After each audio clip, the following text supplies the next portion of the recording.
귀한 찬양 감사합니다. 하나님께 영광의 박수 올려드리도록 하겠습니다. 네, 함께 하나님의 말씀 나누도록 하겠습니다. 함께 나눌 하나님의 말씀은 우리 창세기 3장 15절 말씀입니다. 구약성경 창세기 3장 15절입니다. 우리 4쪽에 있습니다.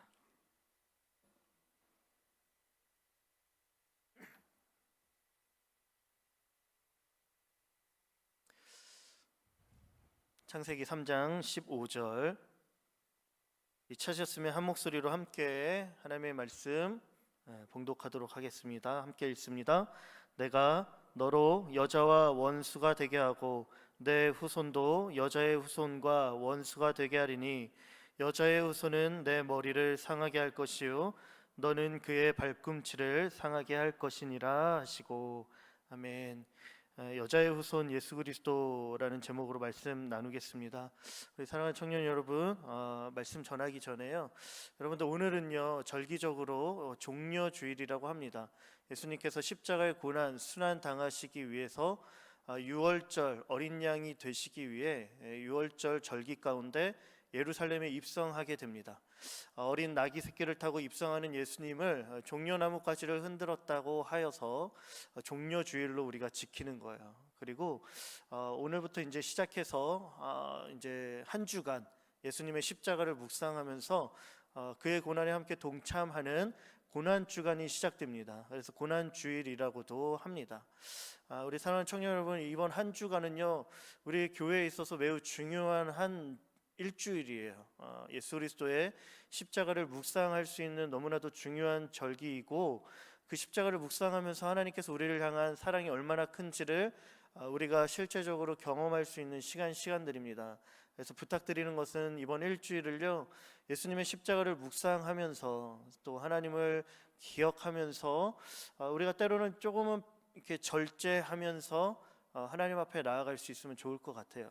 우리 교회가 벌써 2주 전부터 새벽을 깨우고 있습니다. 오는 주간도 우리 3주차 세일의 축복 새벽 기도회 계속 이어지고 있습니다. 우리 청년 여러분 함께 새벽을 깨워서 고난 주간 특별 새벽 기도 함께 동참하면 너무 좋을 것 같고요. 그 말씀 듣는 시간 또 그 자리에서 같이 기도했으면 좋겠습니다. 그리고 청년부 안에서도 자체적으로 몇 가지 이벤트를 합니다. 여러분들 잠언 말씀을 필사했지만요 오늘 한 주간에는 그 십자가를 묵상할 수 있는, 그래서 매일매일의 필사하는 본문들을 달리해서 여러분들에게 알려드릴 겁니다.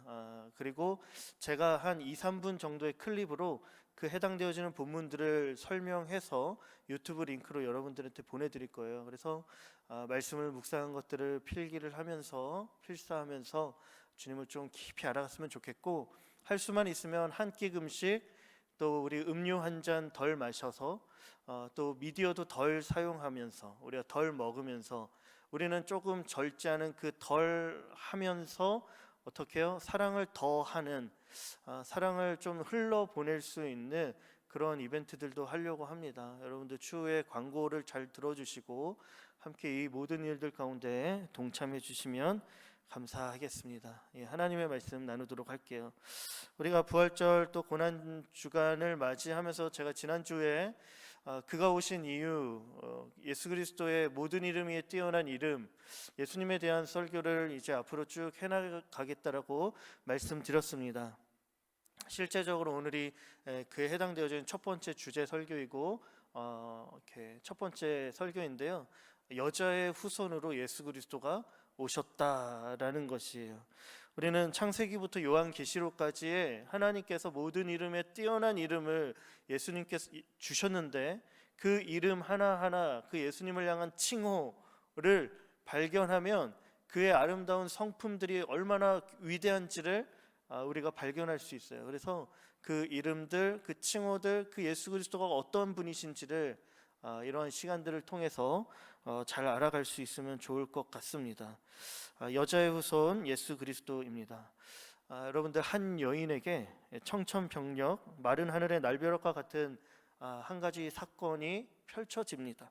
남자를 알지 못하였던 처녀였던 마리아가 느닷없이 임신했다는 소식을 듣게 되기 때문인 것이죠. 천사 가브리엘이 나사렛에서 살고 있는 마리아를 찾아갑니다. 그리고는 뜬금없이 그녀에게 하나님의 은혜를 입었다라고 이야기하며 앞으로 너는 잉태하여 아들을 낳을 것이다 라고 이야기합니다. 꿈인지 생시인지 알 길 없는, 오히려 꿈이었으면 더 좋았을 법한 이 만남. 그러나 처녀였던 그 마리아는 천사의 말대로 아이를 잉태하는 일을 경험하게 되는 거예요. 우리에게 있어서 이름 모를 한 처녀의 임신 소식, 뭐 그리 대단한 뉴스이냐, 뭐 그리 중요한 일이 되겠냐라고 우리가 치부할 수 있고 생각할 수 있습니다. 그런데 놀랍게도 그녀의 임신은, 한 작은 고을에 이름 없는 그 처녀의 임신은 오래전 구약에서 약속하고 예언되어졌던 그 예수님을 향한 구약의 성취가 되는 사건이다라는 거예요. 여러분들 이사야서 7장 14절 말씀입니다. 이렇게 말씀하세요. 그러므로 주께서 친히 징조를 너희에게 주실 것이라.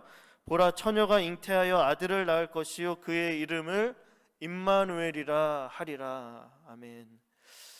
처녀가 잉태할 것인데요, 그의 이름을 임마누엘, 하나님이 우리와 함께 하신다라는 그 약속의 말씀이 이제 비로소 신약의 이름 모를 한 처녀의 임신으로 말미암아 성취가 된다라는 거예요. 여러분들, 이 사건은 어쩌다 우연히 일어난 사건이 아닙니다. 오래전 예언되었고 계획된 사건, 그리고 더 나아가 이 사건을 누가 디자인했느냐, 계획하셨느냐, 바로 하나님이시다라는 거예요. 그리고는 그가 친히, 오늘 본문 우리가 창세기에서 읽었죠. 오늘 본문에서 여자의 후손을 언급하시고 계획하신 것이에요. 다시 한번 오늘 본문 말씀입니다. 15절입니다. 내가 너로 여자와 원수가 되게 하고 내 후손도 여자의 후손과 원수가 되게 하리니 여자의 후손은 내 머리를 상하게 할 것이요 너는 그의 발꿈치를 상하게 할 것이니라 하시고, 여자의 후손으로 오시는 이가 바로 예수님이시고, 그렇게 여자의 후손으로 오실 이인 예수야말로, 이 여인에게 일어난 이 사건이야말로 우리에게 들려온 가장 확실한 복음이 된다라는 사실입니다. 여러분들, 오늘 읽었던 이 창세기 3장 15절 말씀이 우리 성경 안에서 우리에게 들려왔던 최초의 복음입니다. 그래서 원시 복음이다라고도 합니다. 원복음인 거예요. 처음 우리에게 들려왔던, 하나님 우리에게 주신 첫 번째 복음의 소식인 것이죠. 그렇다면 하나님께서는 왜 여자의 후손을 우리 가운데 보내시기로 계획했는가? 왜 그렇게 예수님이 여자의 후손으로 오셔야 했는가를 알아야 하는 것이죠. 우리는 그 단서를 찾기 위해 우리는 처음의 시작, 창세기로 거슬러 올라갈 필요가 있습니다. 여러분들, 낙원이라 불리우는 아름다운 동산이 있었어요. 에덴 동산입니다. 그곳에 아담과 하와가 살고 있었습니다. 완벽한 평화, 하나님의 다스리는 통치 아래 진정한 평화를 누리는 그 아름다운 낙원이었습니다. 아담과 하나님 사이에서는 친밀한 교제가 있었고 늘 함께 있었어요. 동산의 모든 것들을 하나님 허락해 주셨으며 인간에게 생육하고 번성하며 이 모든 땅을 다스릴 권세를 주셨습니다. 그리고 그런 그에게 한 가지 명령을 주셨죠. 우리 창세기 2장 16절 17절 말씀, 선악과 명령이죠. 여호와 하나님이 그 사람에게 명하여 이르시되 동산 각종 나무의 열매는 내가 임의로 먹되 선악을 알게 하는 나무의 열매는 먹지 말라. 내가 먹는 날에는 어떻게 해요? 반드시 죽으리라. 반드시 죽으리라. 하나님께서 한 가지를 금하는 명령을 주셨습니다. 그런데 우리 인간이 너무나도 편협하기를 무엇만 기억하냐면 한 가지 금한 것만 기억하는 거예요. 그러나 하나님께서는요, 동산 각종 나무의 열매는 마음껏 먹어라, 마음껏 누려라, 이 모든 것들을 허락해 주셨어요. 마음껏 누리라고 관대하게 허락해 주셨지만 그 가운데 한 가지를 금하신 것이죠. 모든 걸 허락하신 하나님을 기억하면서 관대하신 하나님, 우리에게 은혜 주시는 하나님을 기억해야 함에도 불구하고 금하신 하나님만 기억합니다. 아담은 금하신 것에 대해 순종해야 했습니다. 그 순종을 통하여서 무엇이 생겨나냐면 하나님과 더 깊고도 친밀한 교제와 관계가 형성되는 거예요. 하나님의 말씀에 순종하고 그 순종으로 반응하며 나아가면 그 관계는 깊어질 수밖에 없는 것이죠. 그러나 그 관계를 깨트리기 위해 누가 나타납니까? 간교한 뱀이 등장합니다. 교활하면서도 거짓된 유혹으로 하와를 아담을 유혹한 것이죠. 우리 창세기 3장 1절부터 5절까지 우리 사진 한 장 띄워주시면요, 말씀입니다. 1절부터 5절까지의 말씀 우리 쭉 1절부터 5절까지 있는 그 PPT 사진 한 장 띄워주시면요, 이렇게 1절 말씀에 뱀이 여자에게 물어서 이렇게 얘기를 하는 거예요. 하나님이 참으로 너희에게 동산 모든 나무의 열매를 먹지 말라고 했냐. 여러분들 1절부터 5절까지는 인간이 범죄하고 타락하게 된 그 과정이 등장합니다. 그 과정 속에서 뱀이 어떻게 유혹했습니까? 첫 번째로는 하나님의 말씀을 왜곡시킵니다. 하나님은 모든 걸 먹으라고 하셨지 모든 나무의 열매를 먹지 말라고 하신 적이 없었다라는 것이죠. 여러분들 이 사실을 기억해야 합니다. 그런데 우리가 말씀을 왜곡한 이러한 관교한 뱀에 미혹되어지는 거짓을 듣게 되어지면 하나님의 말씀을 향한 우리의 확신이 흔들리게 되어지는 거예요. 그러니까 이렇게 얘기하는 거죠. 2절 3절 말씀의 3절 말미에 보면 너희가 먹지도 말고 만지지도 말라, 너희가 죽을까 하노라. 예수님께서는요, 먹지 말라고 금하신 것을 먹을 때는 반드시 하나님께서는 죽으리라 말씀하셨는데 그 확신이 흔들리는 거예요. 말씀의 베이스가 사라지게 되는 거죠. 그러면서 뱀이 이 틈을 타서 뭐라고 얘기하냐면 너희가 결코 죽지 아니하리라. 하나님의 말씀을 완전히 어그러뜨리는 겁니다. 비틀어버리고 하나님을 대적하는 판단자로 뱀이 서서 너희들 죽지 않아 라는 거예요. 그 얘기를 들으니까 더 나아가서 뱀은요 5절 말씀에 너희가 하나님과 같이 될 거야 라는 거예요. 우리의 마음 가운데 하나님과 같이 되고자 하는 마음, 그 교만한 마음을 심어주는 것이죠. 여러분들 이 말을 듣게 되어지니까 어떻게 합니까? 보암직도 하고 먹음직도 하고 탐스럽게 한 만한 그러한 열매로 보여지기 시작하는 거예요. 그리고는 말씀이 사라지고 그 열매를 따먹습니다. 여러분들 금하신 실과를 먹게 되어지는 거예요. 이 사건은 하나님의 말씀에 전적으로 불순종한 사건, 뱀의 유혹처럼 스스로 하나님이 되려고 했던 교만의 사건입니다. 실과를 먹으면 하나님이 되어 스스로 왕이 될 줄 알았지만 여러분 오히려 하나님과의 관계는 끊어지게 되었고 그만 누구의 권세 아래 들어간 거예요? 사단의 권세 아래 들어가게 됩니다. 결국 하나님의 준엄한 말씀과 같이 이 실과를 먹을 경우에 반드시 죽으리라 라는 그 말씀이 응하여져서 죄와 사망의 법이 아담을 비롯하여 그로 말미암은 모든 인류에게 머물게 되어지는 거예요. 그 죄의 효력이 발생된 겁니다. 죄와 사망의 법이 모든 인류를 사로잡아 버리게 됐다라는 것이에요.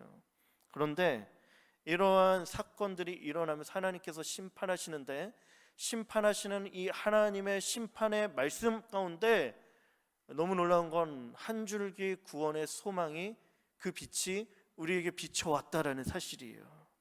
회복과 구원을 향한 영광스러운 복음의 소망의 씨앗이 하나님의 심판 중에도 우리를 향해 비춰오고 있었다라는 겁니다. 특히 뱀을 향한 하나님의 심판 선포되었던 오늘 본문 가운데 이 복음이 담겨 있다라는 것이에요. 하나님과 관계가 끊어졌고 아름다운 동산에서도 쫓겨났습니다. 죄 아래 영원한 죽음의 형벌이 타락한 우리 인간의 비참한 신세인 거예요.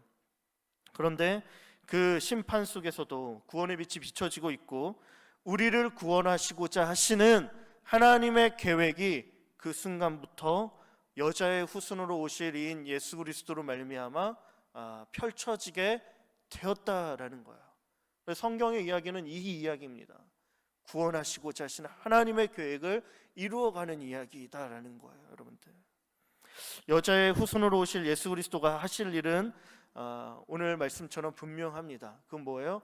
뱀의 머리를 부숴버리는 거예요. 여러분들 사단의 머리를 부수는 겁니다. 그 과정 가운데 물론 여자의 후손의 발꿈치가 상하게 되겠지만 그러나 뱀의 후손은요 머리가 완전히 박살나는 거예요. 그렇게 훗날 여자의 후손으로 오신 예수 그리스도를 바라보면서 사도 요한은 이렇게 예수님을 묘사합니다. 요한일서 3장 8절 하반절 말씀이에요. 하나님의 아들이 나타나신 것은 마귀의 일을 멸하려 하심이라. 아멘. 예수 그리스도가 오신 일이 무슨 목적이 있느냐? 사단의 일, 마귀의 일을 멸하기 위함이다라는 거야. 뱀의 머리를 부수기 위한 거. 이 일이 바로 여자의 후손으로 오신 예수 그리스도 안에서 성취가 된다라는 것이에요. 뱀이 어그러뜨려 놨던, 저질러 놨던 그 모든 타락의 범죄의 사건들을 이제 궁극적으로 예수 그리스도가 오셔서 되돌려 놓으신다라는 거예요. 이게 창세기 우리에게 들려온 최초의 복음이다라는 거예요. 그리고 그 복음으로 예수 그리스도가 우리에게 오셨다라는 거예요. 여자의 후손으로 찾아오셨다라는 것이죠. 그렇다면 여자의 후손으로 오신 예수 그리스도가 어떠한 일을 하셨는가? 두 가지를 함께 나눕니다. 첫 번째로는요, 사단의 시험에서 인내하십니다. 인내하시는 거예요. 동일하게 그는 혈과 육으로 인간의 몸으로 오셔요. 그리고 우리가 사단에게 시험 당한 것처럼 그도 시험 받으십니다. 그런데 시험에서 인내하시는 거예요. 여러분들, 이제 창세기의 인간의 역사, 인류의 역사가 펼쳐집니다. 근데 이 인류의 역사 가운데 성경 안에 보면 여자의 후손과 뱀의 후손의 대립과 갈등은 계속적으로 지속되는 것을 우리가 발견할 수 있어요. 대표적으로 우리 가인과 아벨이 등장합니다. 하나님을 대적하는 바벨탑이 등장하고 이스라엘과 애굽이 있습니다. 골리앗과 다윗이 있고요. 나중에는 바벨론과 예루살렘이 있어요. 이러한 대립과 갈등이 끊임없이 하나님의 세력과 사단의 세력이 충돌한다는 거예요.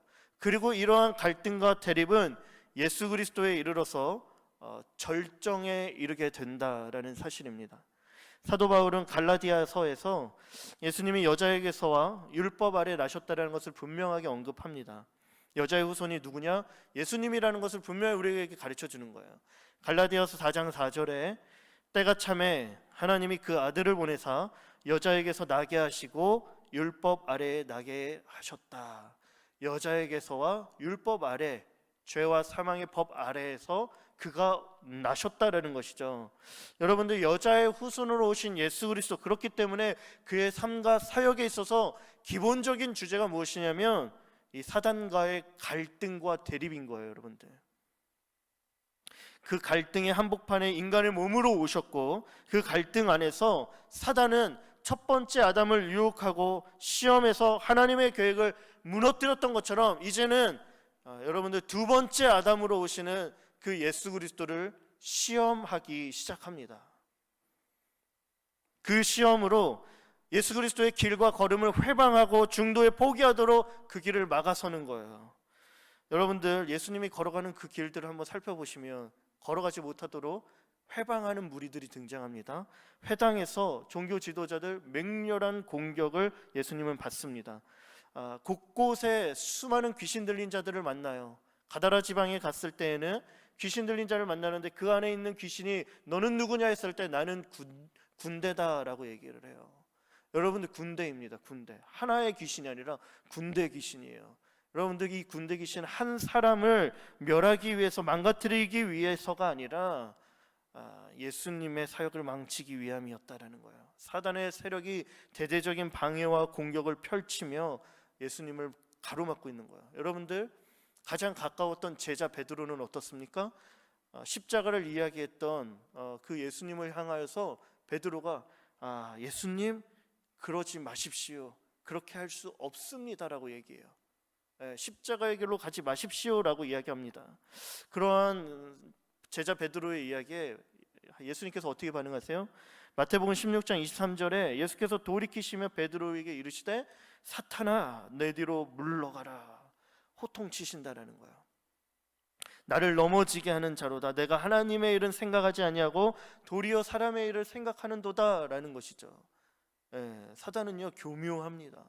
가장 가까운 사람을 통해서도 시험하고 유혹하고 하나님의 일을 망가뜨리고 어그러뜨리는 거예요. 누구를요? 심지어 예수님까지도 시험하신다라는 겁니다. 공생의 사역 기간 예수님을 향한 사단의 대표적인 시험은요, 광야에서 받은 시험, 40일 금식의 시험이죠. 성경에서 광야가 나오게 됨을 예수께서 성경에 이끌려 나왔다, 강권적으로 성령이 예수를 끌어왔다라고 이야기를 합니다. 이건 어쩌다 우연히 예기치 못한 예수님이 받으신 시험이 아니라 지금까지 이루어진 하나님의 계획 안에서, 역사 안에서 펼쳐지는 서사적인 대립과 갈등이다라는 거예요. 그리고 이 갈등을 통해서, 사단과 예수님의 이 갈등을 통해서 나타나는 이 사건으로 예수님이 받으신 이 시험은 대립과 갈등을 뛰어넘어 진정한 승리를 가져다 준다라는 것을 우리에게 메시지를 전달하고 있다라는 거예요. 그 시험의 현장, 대립과 갈등의 현장에서 예수님은 사단을 직접 만나십니다. 하나님께서 보내신 새 사람, 둘째 아담, 예수님은 첫 번째 아담의 실패를 돌이키기 위해 시험 받으시죠. 둘째 아담으로 첫 번째 아담의 시험을 고스란히 받습니다. 그런데 예수님께서 시험에서 인내하셨던 그 상황은 첫 번째 아담이 받았던 시험의 상황과는 사뭇 달랐다라는 거예요. 도표 하나를 보여주시기 바랍니다. 첫 번째 아담과 여러분들 둘째 아담을 비교한 것이죠. 시험 받았을 때의 상황 천지 차이였습니다.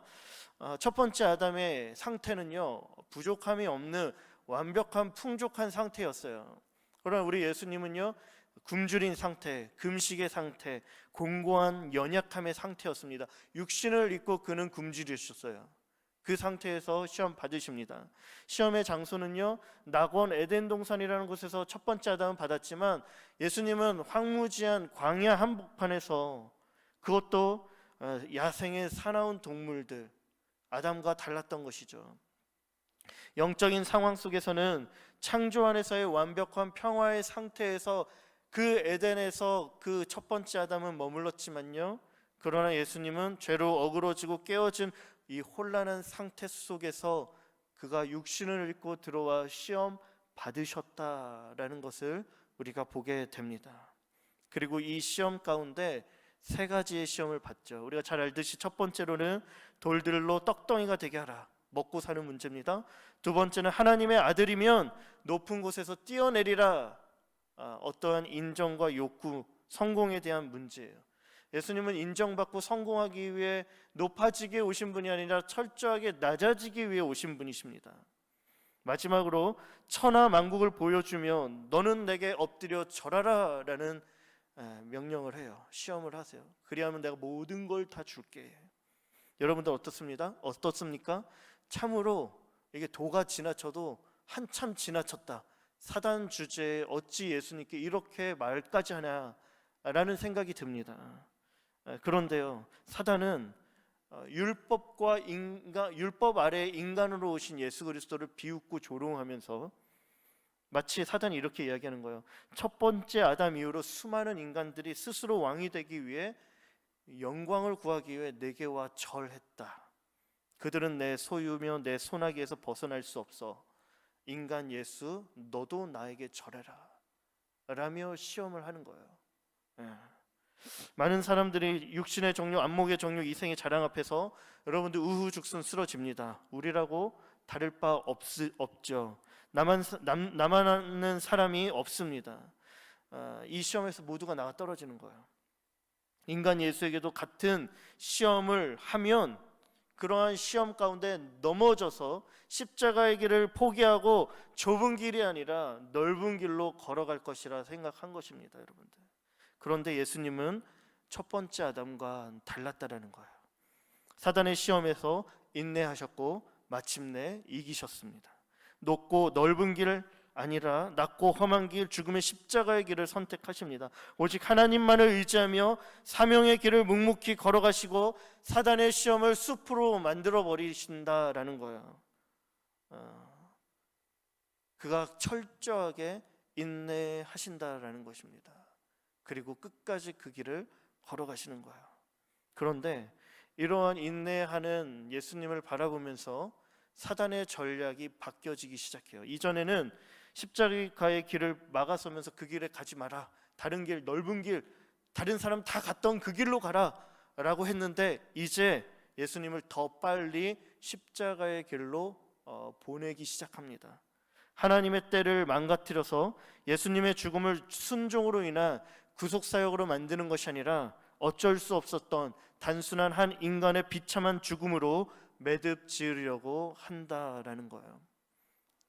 이에 유대 땅의 종교 지도자들을 충동질하고 더 나아가 제자 유다의 마음에 그 사단이 들어갑니다. 그리고는 이제 마지막 최후의 대결이 펼쳐지고 그 대결의 현장은 바로 갈보리 언덕이 되는 거예요. 십자가의 현장입니다. 두 번째, 여자의 후손으로 오신 예수 그리스도, 그가 하신 일은요, 사단의 머리를요 십자가로 부숴버리는 거예요. 여자의 후손으로 오신 예수 그리스도, 죄와 사망, 사단을 멸하기 위해 오십니다. 뱀의 머리를 부수기 위해 죄와 사망 아래에서 신음하는 자기 백성들을 바라보면서 예수님은 죽음의 세력에 분노하십니다. 특히 그가 사랑했던 나사로가 죽게 되어지는 일이 일어나요. 그러자 그의 무덤 앞에 나아갈 때 예수님이 이러한 모습을, 이러한 반응을 보이십니다. 요한복음 11장 38절 말씀인데, 이에 예수께서 다시 속으로 비통히 여기시며 무덤에 가시니 무덤이 구리라 돌로 막았거늘. 비통히 여기셨다라고 얘기해요. 개역 한글 버전에는 마음속으로 통분하셨다라는 거예요. 통분히 여겼다라는 말, 어떤 표현이냐면 말들이 콧김을 밖으로 내뿜어냈다라는 거예요. 마음 가운데 분노하셨다는, 심령에 가득한 분노로 그 무덤 앞으로 나간 거예요. 예수님 어떠한 마음으로 분노하셨을까? 분노하신 것은 무엇일까? 그것은 사망의 그늘에 고통스러워하는 자기 백성들을 향한 아픔이었다라는 거예요. 그리고 그 백성들을 억압하고 있는, 그 짓누르고 있는 죽음, 그 배후의 세력에 있는 사단을 향한 맹렬한 분노가 예수 그리스도 안에 있었다라는 거예요. 그 분노로 죽음의 권세를 멸하기 위해 예수님이 오신 것입니다. 죄와 사망의 종노릇하는 자기 백성을 구하기 위해, 그 분노로 이제는 전면전을 치르기 위해 전진하며 마지막 최후의 대결이 펼쳐지는 거예요. 최후의 대결이 펼쳐지는 그 언덕, 십자가를 짊어지기 위해 나갈 때에 예수를 잡으러 온 이들을 향하여 누가복음 22장 53절 말씀 하반절에 보면, 이제 너희의 때요 어둠의 권세로다라고 말씀합니다. 여러분들, 이제 예수님께서 붙잡혀서 십자가로 끌려갑니다. 이로 인하여 너희의 때의 어둠의 권세들로 말미암아 여자의 후손이었던 예수님은 발꿈치가 상하게 되는 일이 일어나게 되는 거예요. 십자가의 순환과 고난, 그리고 모든 물과 피를 흘리는 일들이 일어납니다. 그러나 여러분들, 발꿈치는 상하지만 이 대결의 궁극적인 결론은 무엇이에요? 사단의 머리가 완전히 부서진다는 거예요. 예수님께서는요, 아담이 뱀에게 승리를 내준 그 지점에서 사탄을 물리칩니다. 예수님도 나무 앞으로 이끌려 오게 되어져요. 그리고 그 나무 앞에서 사단의 또 다른 유혹을 받게 됩니다. 그런데 이 유혹이 오래전 동산 중앙에 있는 나무에게로 끌려왔던 아담과는 사뭇 조금 더 다른 시험과 유혹이었어요. 마지막 아담, 둘째 아담이었던 예수님은 순종하심으로 말미암아 이전의 불순종을 뒤집어 버리는 거죠. 로마서 5장 19절의 말씀에 한 사람이 순종하지 아니함으로 많은 사람이 죄인이 되었다라고 이야기하고, 그러나 한 사람의 순종하심으로 많은 사람이 의인이 되었다라고 이야기를 해요. 어떠한 순종입니까? 첫 번째 아담은요, 먹고 싶을 만한 충분한 이유가 있었어요. 보암직도 하고 탐스럽고 먹음직한 것이 바로 그 동산 중앙에 있던 그 나무의 실과였습니다. 그런데 예수님이 순종해야 할 그 나무는요, 저주받은 나무였어요.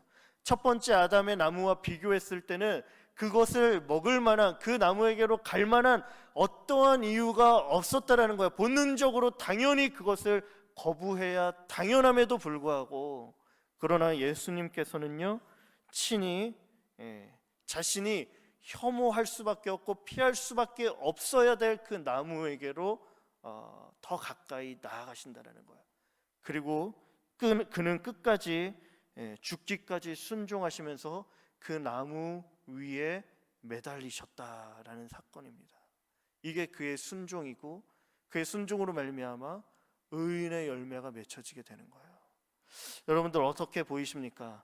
그 나무에 매달리신 분, 저주받은 나무에 죽임당한 그분, 참으로 볼품없어 보이고 비참하게 죽은 것처럼 보입니다. 하나님의 아들이라는 분이 죽음의 권세 아래에서 힘도 하나 쓰지 못하고 사단의 세력에게 그냥 완전히 패한 것처럼 보인다는 거예요. 완벽한 이 패배 속에서 왜 예수님은 끝까지 침묵하시며 아무 말 안 하시고 왜 끝까지 순종하셨던 것일까? 여러분들, 보이지 않는 이 싸움에서 그 이면 가운데 대반전이 일어납니다. 여러분들, 그 나무에 매달렸던 그 영혼이 마지막 하나님께로 올라가기 전에 다 이루었다라는 놀라운 함성, 승리의 함성이 울려 퍼지는 거예요. 그리고 예수 그리스도는 져야만 승리하는 십자가의 순종으로 이제는 사단의 세력을 멸하기 시작합니다. 히브리서 2장 14절 15절 말씀에 보면요, 예수 그리스도가 혈과 육을 가지며 우리 가운데 오셨다라고 얘기하고 혈과 육을 지니신 이유를 우리 가운데 설명하는데, 그 이유가 무엇이냐면 내가 인간의 몸으로 와서 내가 스스로 죽어야만, 나의 죽음을 통하여서만 이 죽음의 세력을 잡은 자 마귀를 멸할 수 있다라는 거예요.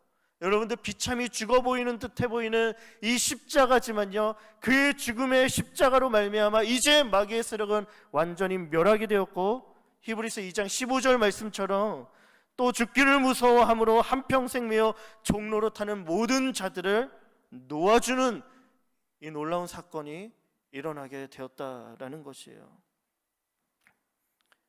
죽음에 매여 한평생 종로로 타는 자를 놓아주는 복음이 비로소 완성되었다라는 겁니다. 뿐만 아니라 그는 약속대로 3일 만에 부활하셔서 죄와 사망에서 완전한 승리를 가져오십니다. 그 완전한 승리가 십자가에서 죽음과 고난 그 너머에 있다라는 사실들을 누가 확실히 아셨냐면 예수 그리스도가 아셨다라는 거예요. 그것을 아셨기 때문에 그는요, 그가 발꿈치가 상해도 괜찮았다라는 것이죠. 내가 피 흘려 죽는다 할지라도 괜찮았다라는 거예요. 십자가의 고난과 고통이 그 앞을 가로막고 있었지만, 그러나 그 고통 너머에 진정한 승리, 더 나아가 그가 사랑했던 자신의 백성, 죽음의 종로로 타며 한평생 매어있던 내 사랑하는 백성들을 구할 수 있다는 그 사실을 알고 그는 친히 나무에 매달리며 침묵하고 어린 양 제물이 되어주셨다는 거예요. 그런데 그 사건으로 사단의 세력이 박살나게 되었다는 것을 우리에게 분명하게 보여준다는 것입니다. 죄와 사망은요, 그를 가둘 수가 없었어요. 3일 만에 약속대로 그는 어둠 가운데서 무덤을 이기고 그 무덤 문을 여시고 여러분들 부활하신 줄 믿습니다. 죄와 사망을 깨트리고 그가 부활하셔서 영원한 생명으로 다시 살아나신, 죄와 사망 권세를 이기신 그 생명의 첫 열매로 우리 가운데 오셨다라는 사실들을 여러분들 기억하셔야 되는 거예요. 그래서 누구든지 그를 믿게 되어지면 그 생명의 첫 열매로 말미암아 우리는 그의 후사 영원한 생명으로 들어가게 되어질 뿐만 아니라 그토록 우리를 잡아매었던 죽음의 세력, 죄의 세력에게 당당하게 우리는 외칠 수 있는 거예요. 고린도전서 15장 말씀, 15장 55절 말씀에 이렇게 얘기를 합니다. 너의 사망아, 사망아, 너의 승리가 어디 있느냐? 사망아, 내가 쏘는 것이 어디 있느냐? 사망이 이제 두려운 것이 아니에요. 57절 말씀에 우리 주 예수 그리스도로 말미암아 우리에게 이제 승리가 이루어졌노라 외칠 수 있다라는 거예요. 사망아, 너의 승리가 어딨냐? 너의 쏘는 것이 어딨냐? 더 이상 사망이 우리를 어찌하게 만들 수 없다라는 것이에요. 당당하게 우리도 승리했다라는 겁니다. 예수 그리스도의 십자가가 마침내 사단의 세력을 멸하며 우리에게 승리를 가져다 줬다라는 것이에요. 여러분들, 이 승리가 우리의 것이 되기 위해 사단의 세력을 멸하신 예수 그리스도의 십자가를 붙들게 되기를 소망합니다. 끝까지 십자가 앞에서 순종하신 예수 그리스도를 나의 구주로 맞아들이기를 소망합니다. 십자가를 우리가 지고 나아가게 될 때 비록 그 십자가가 때론 우리에게 고난이 있고 좁은 길이고 험한 길이다 할지라도 여러분들 그 십자가 짊어지는 삶 끝에 진정한 승리와 생명이 있다라는 거예요. 여러분들 다시 창세기로 거슬러 올라갑니다. 아담은 평화로운 동산을 다스리는 동산지기, 아담에게 동산을 맡기시며 통치하기를 원했고 그 통치가 아름다워지기를 원했어요. 하나님은. 그러나 아담은 실패했고 에덴은 황무지가 되었습니다. 그런데요, 예수님께서 부활하시던 날 아침 그를 만난 마리아가 예수님을 뭐라고 얘기할까요? 요한복음 20장 15절에 예수께서 이르시되 여자여 어찌하여 울며 누구를 찾느냐 하시니 마리아는 그가 동산지기인 줄 알고 이르되, 동산지기인 줄 알고 이르되. 두 번째 아담 예수 그리스도는 황무지 되었던 에덴을 다시 아름다운 곳으로 회복시키기 위해 죄와 사망 권세를 깨고 부활하신 분으로 동산지기로 우리 가운데 오셨다라는 거예요. 십자가 부활로 그 일을 이루셨고 동시에 우리에게 그 일을 부탁하십니다. 승리의 복음으로 우리를 이제는 어그러진 황무지된 황폐한 이 땅 세상에 보내셔서 예수님의 십자가 부활로 이 땅을 다시 회복시켜 나가기를 원하신다라는 거예요. 그 일을 우리에게 부탁하시는 거예요. 그리고 우리가 그 일을 감당하게 되어지면 마침내 마지막 날 주님 다시 오시는 그날 계시록의 새하늘과 새 땅이 우리 가운데 임하는 그날에 그곳에는요 중앙에 생명나무가 있다라는 거, 진정한 우리가 들어가게 될 영원한 하나님의 나라의 아름다운 동산이 펼쳐지게 된다라는 것을 우리 가운데 약속하고 있다라는 거예요. 여러분들, 여자의 후손으로 오신 예수 그리스도, 그는 피를 흘리셨지만요 뱀의 머리, 사단의 머리를 완전히 박살냅니다. 예수 그리스도가 통치하시고 그가 이루어진 일들로 여러분들 승리를 누리게 되기를 주의 이름으로 축복합니다. 예수 그리스도 말미암아 우리가 넉넉히 이기게 될 줄 믿습니다. 아멘. 찬양팀 나와주시고요, 함께 찬양하며 나가도록 하겠습니다. 그가 오신 이유 우리 함께 찬양할까요? 죽어야 살게 되고 져야만 승리하는 놀랍고 영원한 신비, 그 예수 그리스도의 그 사랑을 우리 함께 찬양했으면 좋겠습니다.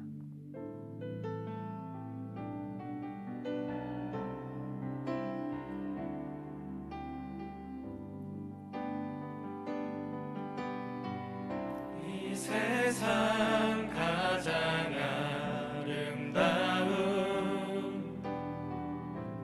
순종의 눈물, 온 세상 다시 빛나게 한 생명의 눈물,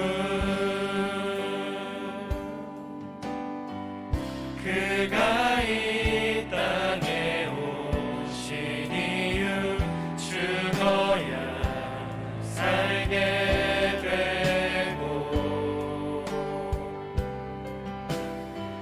져야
순종의 눈물 온 세상 다시 빛나게 한 생명의 눈물 그가 이 땅에 오신 이유 죽어야 살게 되고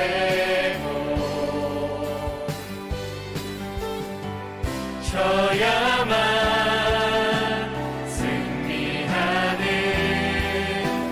놀랍고 영원한 신비 지으신 그대로 회복시킨 우리의 창조주 그리스도 십자가의 길로 아버지 뜻 이루셨네 그가 이 땅에 오신 이유 이제 우리에게 맡겨진 그 소망 그 사랑 그 생명 아름답고 눈부신 십자가의 길 우리가 이 땅에 살아갈 이유 시간 함께 같이 기도했으면 좋겠습니다. 예수님께서 오신 이유는요, 여러분들 우리 찬양의 가사처럼 지으신 그대로 회복시키기 위해 오셨습니다. 첫 번째 아담의 실패를 돌이키시고요, 하나님께서 우리를 창조하실 때 주셨던 그 복을 다시 우리에게 회복시키기 위해 그는 오셨다라는 거예요. 그는 그리고 그걸 할 수 있는 창조주 그리스도가 되십니다. 여러분들 그것을 이루기 위해서요, 예수 그리스도는 끝까지 순종하셨습니다. 져야만 승리하는 끝까지 눈물을 흘리시는 그 순종의 눈물을 우리 가운데 보이시면서, 그러나 여러분들 진 것처럼 보이고 패배한 것처럼 보였지만요, 여러분 진짜 승리를 우리에게 가져다 주셨어요. 여자의 후손으로 오신 그로 말미암아 그가 발꿈치 상하는 십자가는 짊어지셨지만 그러나 뱀의 머리를 박살내 버린 거예요. 왜 십자가를 지신 겁니까? 여러분들 우리를 사랑하시기 때문인 거예요. 우리를 묶고 있는 죄와 사망을 깨기 위해서 그가 그로 말미암아 우리가 승리를 이룰 수 있고 하나님 죄와 사망 권세를 우리가 이길 수 있다라는 것입니다. 이 시간 주님, 나에게 오신 주님, 십자가를 지신 주님, 내가 그 주님 붙잡게 하여 주시고 그가 이루신 진정한 승리를 나도 누리게 하여 주셔서 죄와 사망 권세에서 자유함으로 말미암아 하나님 주시는 영원한 생명 누리며 살아가게 하여 주옵소서. 십자가 부활의 예수 그리스도를 하나님 우리가 증거하며 전함으로 말미암아 하나님 어그러진 이 땅에 아름다운 동산을 회복해 나가는 우리의 삶이 되게 하여 주옵소서. 우리 주의 이름 한번 부르짖으며 함께 같이 기도하겠습니다. 주여